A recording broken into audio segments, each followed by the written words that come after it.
another edition of Simpleton Review. I am your host, Nate, and I'm coming to you with Simpleton number 2, Simpleton number 3, and we got a guest host this week. First of all, Simpleton number 2, why don't you introduce yourself? Hi, I'm Charlie Gibson, Simpleton number 2. Sweet. Simpleton number 3. I'm Lemuel Edwards, Simpleton number 3. Awesome. And Mr. Guest Host, why don't you tell us a little bit about yourself? Shalomi, my homies. I am Dan. I am one of the co-hosts of Netflix and Swill, a podcast that covers all Netflix-related objects on the internet. All Netflix-related objects. Everything. That's my new nomenclature for it. That's fair. That's fair. That works. That works. So we are into. Thanks, Dan, for joining us. First of all, truly appreciate it. And if you guys have never checked out the Netflix and Swill podcast, they have a massive following. They've got tens of thousands of people that listen to them on a weekly basis. Right? No? What? Come on. I know your downloads are much better than mine. I know they are. Anyways, hey, he's been on my other podcast, Everyone Has a Story. It's been quite a while ago. You were one of the first guests I ever had.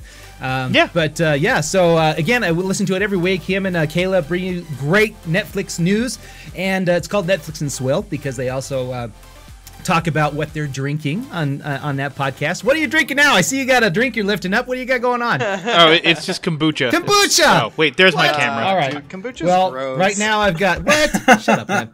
I've got coffee. Like That's what I got. I got coffee. Charlie, you got anything you're drinking today?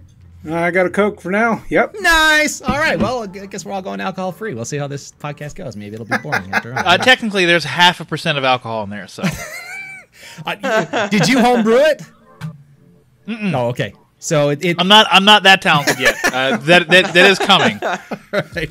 That's fair. Well, this week we are going to be reviewing the Netflix movie Enola Holmes, and so we're glad to have Caleb. Or sorry, whoa, don't. I'm sorry.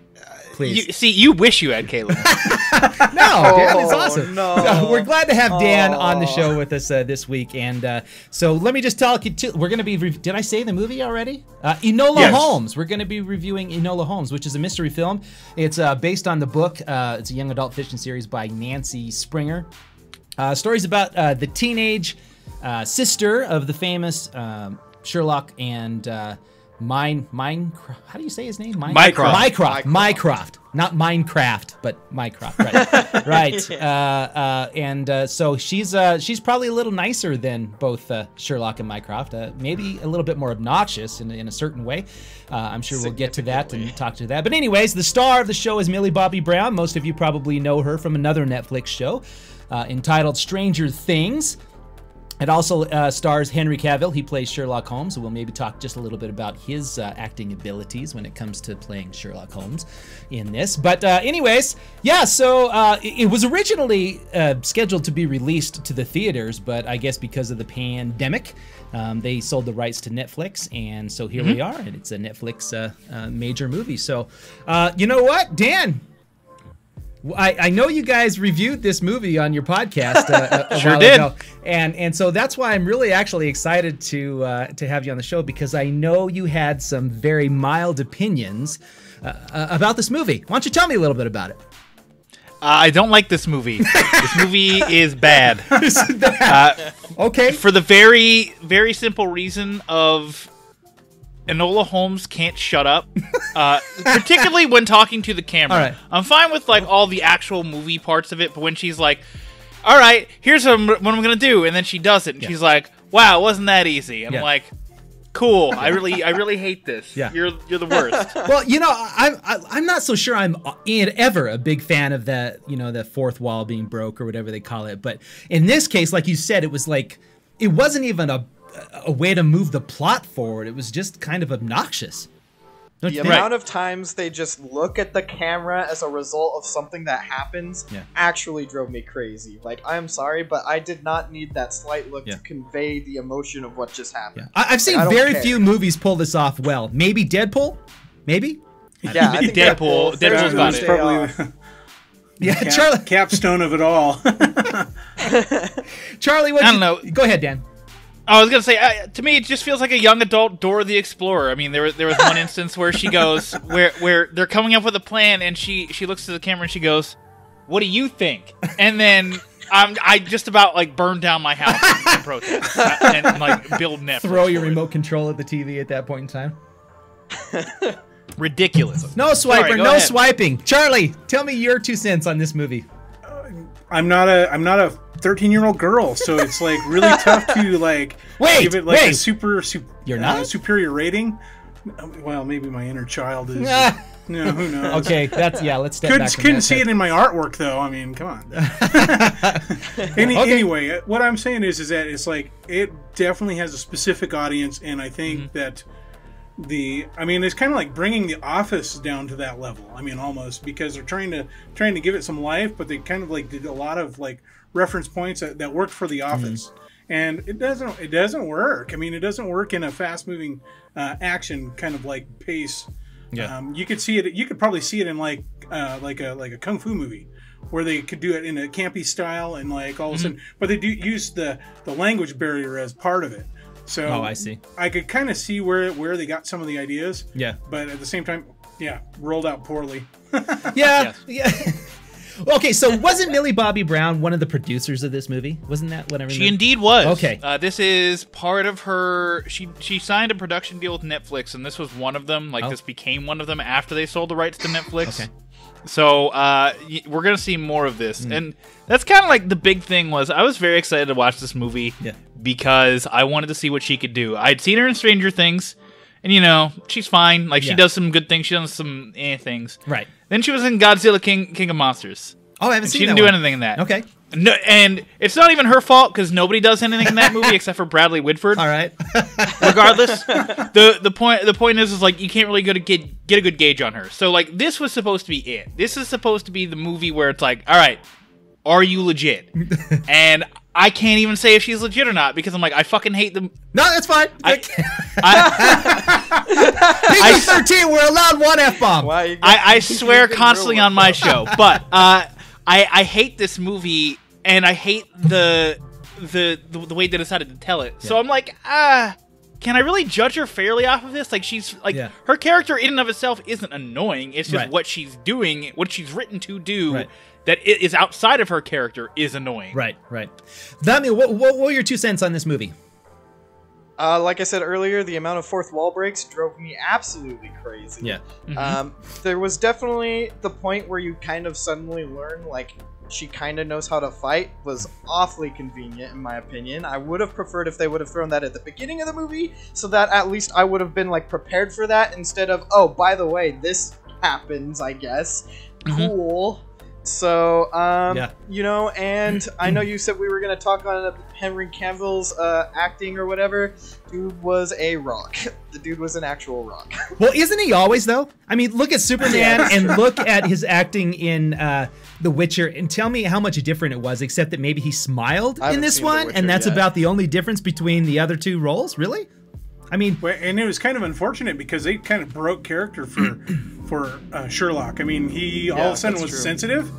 I mean, how many other productions have you seen Sherlock like get way sensitive? Yeah, Mycroft was the jackass, and Sherlock was, which Mycroft is always kind of Mycroft the jackass is the jackass, You know, but regardless, Sherlock was like this, sweet, like, it's like, oh, what is wrong with you? Why are you doing this? It was just, I don't know, it just felt weird.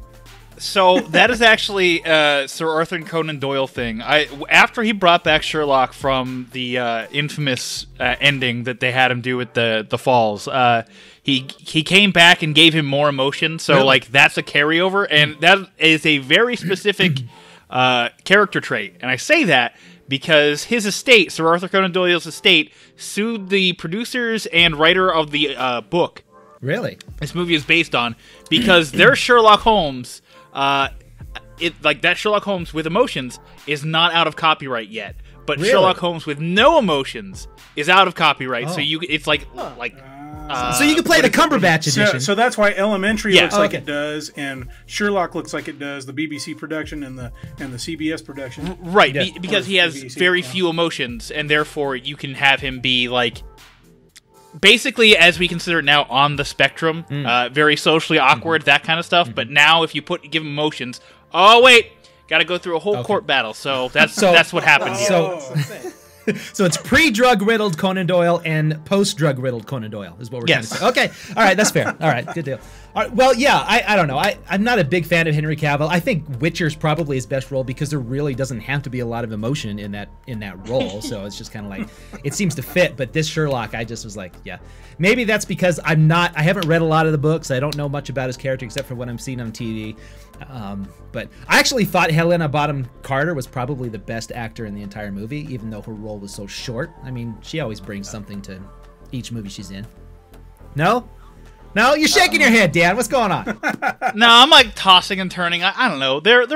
Everyone's perfectly average in this movie. Yeah.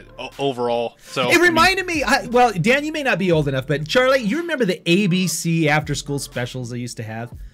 Oh yeah. You remember those? That's what this kind of reminded me of. Something you turned on when you got home from school at 4 o'clock in the afternoon, and they were just cheesy done. They were trying to teach some sort of moral lesson, and the acting was like second. It was like maybe the third or fourth thing they thought about, as opposed to what kind of moral lesson they were supposed to be teaching. I don't know. That seems like me. So anyway, well, let's give our score on this. Why don't we go with Lemuel? You first. Tell me what score do you give Enola Holmes? I think I'm gonna be maybe even a little generous here. Give it a 2. Okay. 2 out of 5. A 2 out of 5. All right. Charlie, what about you? I give it a 2 as myself, and as my 13-year-old girl self, I probably give it a 3. No, dude, because you know, with that audience, I mean, yeah, they'd probably rank a 3, but no, I am sticking with a 2. Well, okay, I'll have to say my daughter really, really liked it. She's 18 years old. She liked it a lot. So, like, you're right. We're probably not the audience they were shooting for, and maybe Millie. Oh, definitely not. Millie, maybe she's smarter than we give her credit for. Honestly, who knows? Maybe she knew exactly the target audience. So, Dan, what's your score? It hasn't changed since the last time I reviewed this movie. A 2. This is okay. Like I said, a bad movie. Okay. All right. Well, all right. I'm going to give it a 2.5. I'm going to give it a little higher. I did actually chuckle on a couple of, points of the movie. There was a few things I thought were slightly entertaining, but overall, it was. Yeah, I'm glad I just watched it once and we'll never have to watch it again. So let's just keep it there. So, well, we are. Oh man, this is probably the worst movie we've watched for this show yet, I think. Oh boy, do I have some movies I need to give you to review. Yeah. Well, I've heard some of them. I think we'll take the list. So Dan and Caleb do this segment on their show called Dick Pics, and some of the movies they end up watching. DIC space PICKS. Yeah, DIC. Yeah. Okay. So dictionary. So dictionary picks. Okay. Okay. Glad we cleared that up. PG-13. Hey, it took me a while to figure that out myself. But anyway, all right. So we're going to move into a little pop culture news. And Dan, since you are our guest, why don't you go first with your little piece of news?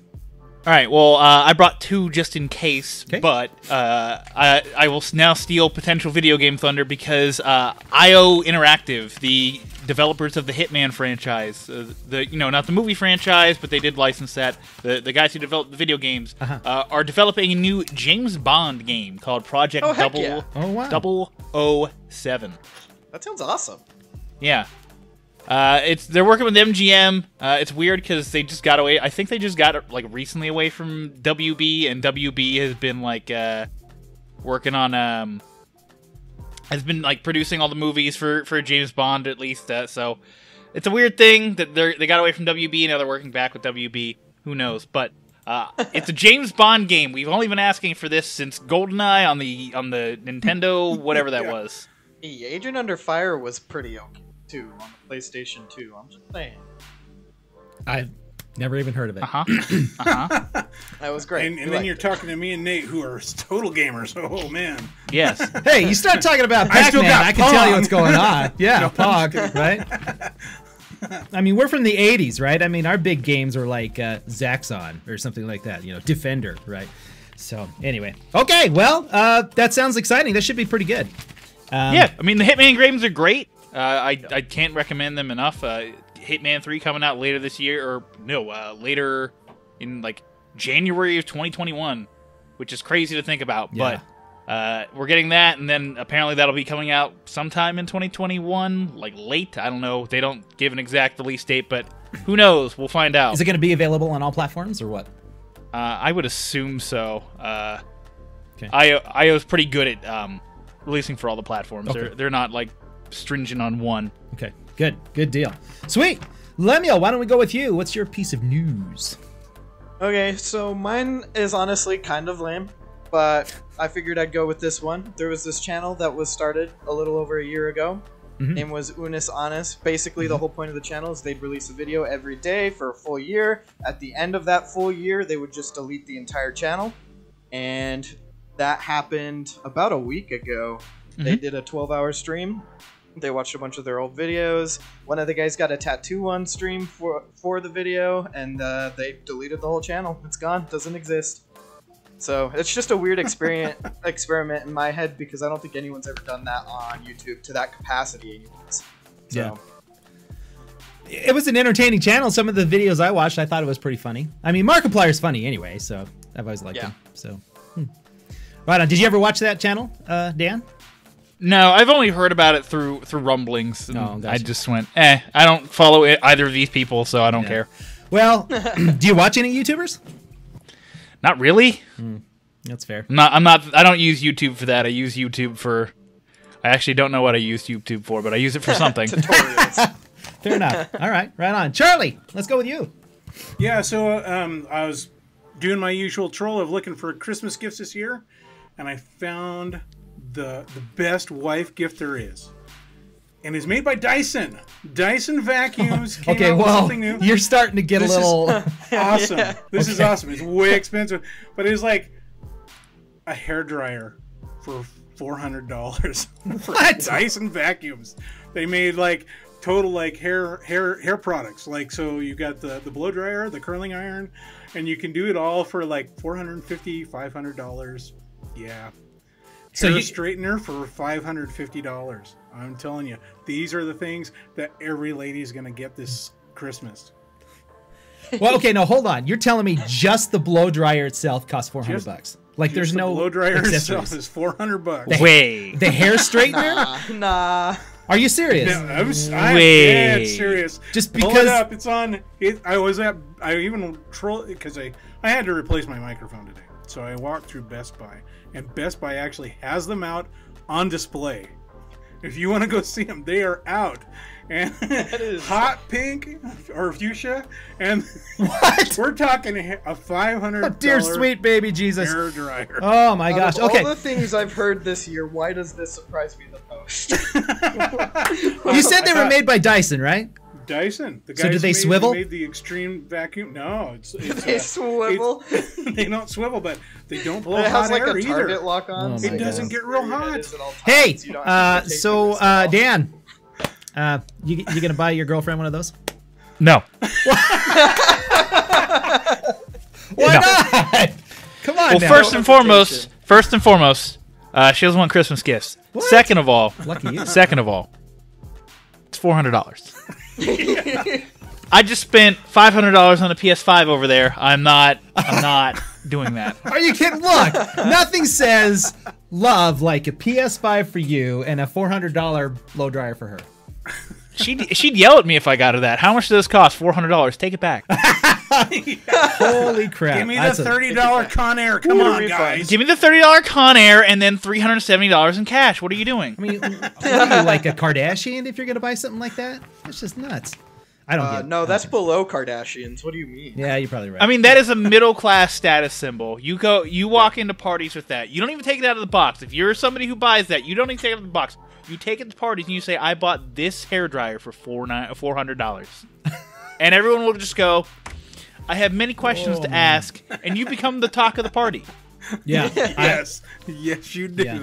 You know what? I would sit here and wonder why somebody would spend $400 on a blow dryer. But my son is in the other room streaming right now on Twitch because he paid $1,000 for some Twitch streamer to open up a pack of Pokemon cards for him, 10 cards, in hopes that he's going to get some like amazing Charizard or something like that. So, I mean, somebody pulled a $4,000 card earlier. I know, I saw that. It's freaking Ooh, nuts. wait, low, now hold on. I have many of these Pokemon cards in a shoebox at my house.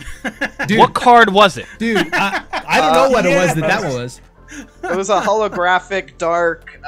Yeah, Dark Charizard. Raichu or something. Oh, Oh, okay. I don't have those cards. I have like the OG set.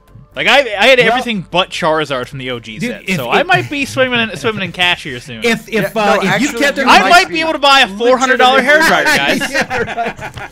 If you're playing your cards right, and if you kept them in a decent amount of shape, dude, look some of these prices up because they're freaking amazing.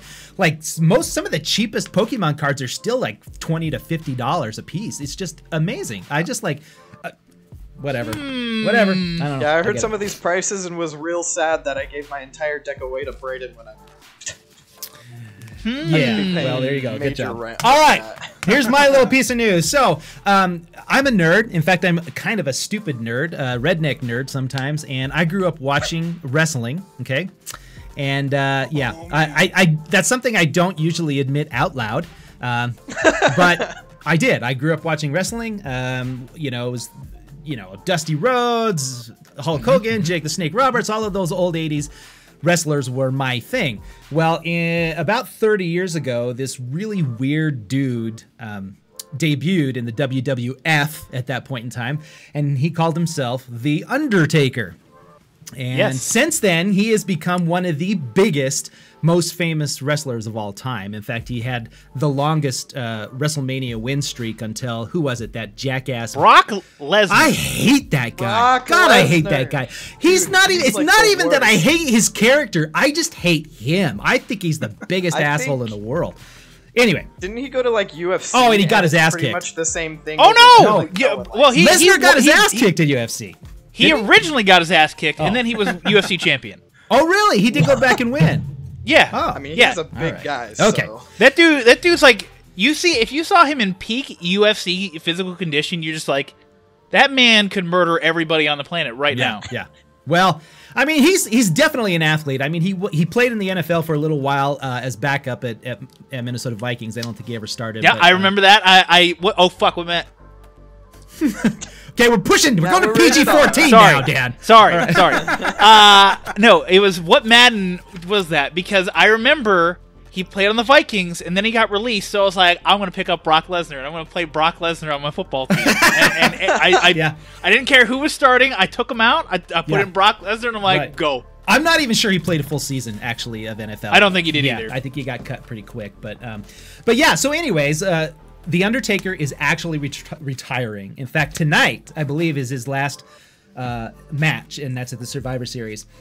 He's been wrestling for 30 years. He's 55 years old. His real name is Mark Calloway. Is his real name. He debuted actually at the Survivor Series in 1990, and guess who? Well, his first match in professional wrestling. You know who it was against? Anybody? This is terrible wrestling knowledge. I shouldn't know. It was Hulk Hogan, wasn't it? No, the American Dream, Dusty Rhodes. American Dream, Dusty Rhodes, baby! Yeah. So that, you guys don't know who Dusty Rhodes is? I know who Dusty Rhodes is. Okay, he was this big, just fat wrestler.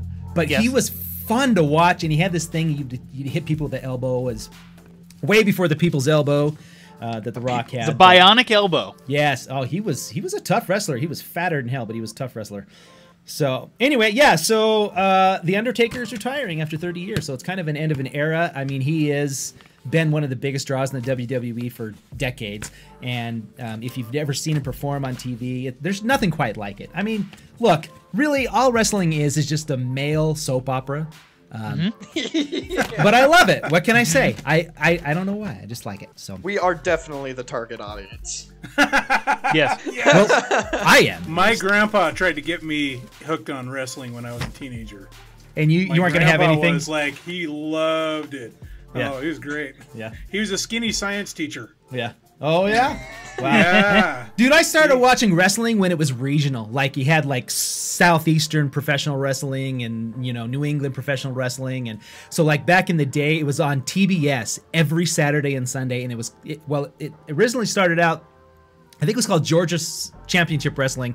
And then they changed it to WCW, which ended up becoming the main rival to the WWF back in the 90s when they had the big rival. And WCW was winning, and then Ted Turner sold out to Time Warner, and Time Warner didn't really know what the hell to do with a wrestling company, so they just let it flop, and WWE took all of the talent. So now Vince McMahon runs the show, and he's kind of a jackass. But anyway. I'm just saying. Just kind of. All right. Well, hey, this has been a fantastic episode. Dan, thank you so much for joining us here on Simpleton Review. We truly appreciate your insight, especially on Enola Homes. And why don't you tell the audience again a little bit about your podcast and where they can find you? Well, first of all, thank you for having me. Second of all, I'm sorry that I dropped 2 F-bombs very haphazardly. That's all right. But you can find Netflix and Swill anywhere on the internet. Just search Netflix and Swill or go to netflixandswill.com. That's where you get links to our show, our social medias, and that's about it. That's all we have for now. You can also contribute to us on Patreon if you want, like a wonderful, wonderful man on this podcast does. Well, $1. That's what I give him a month. So I don't know if that's all that matters. Hey, monetary support is great, but I mean, of course, Apple Podcast reviews for a podcast, always appreciated. There you go. And again, guys, Dan and Caleb do a fantastic job. I highly recommend it if you want to find out, again, all things Netflix and even things you didn't even know were on Netflix. Why don't you give them a listen? You won't regret it. All right. There are some things on Netflix I look at and I'm like, why is this on here? Oh, to torture us only. That's probably it. Well, I'm Simpleton number 1, Nate Wade. And I'm Charlie Gibson, Simpleton number 2. I'm Simpleton number 3, Lemuel Edwards. And Dan. Oh, and I'm a guest, Dan. Guest Simpleton! Guest Simpleton! Yeah, you're an honorary Simpleton. We'll go with that. Hooray! All right, thanks, guys. We'll have a wonderful week. We'll talk to you next time.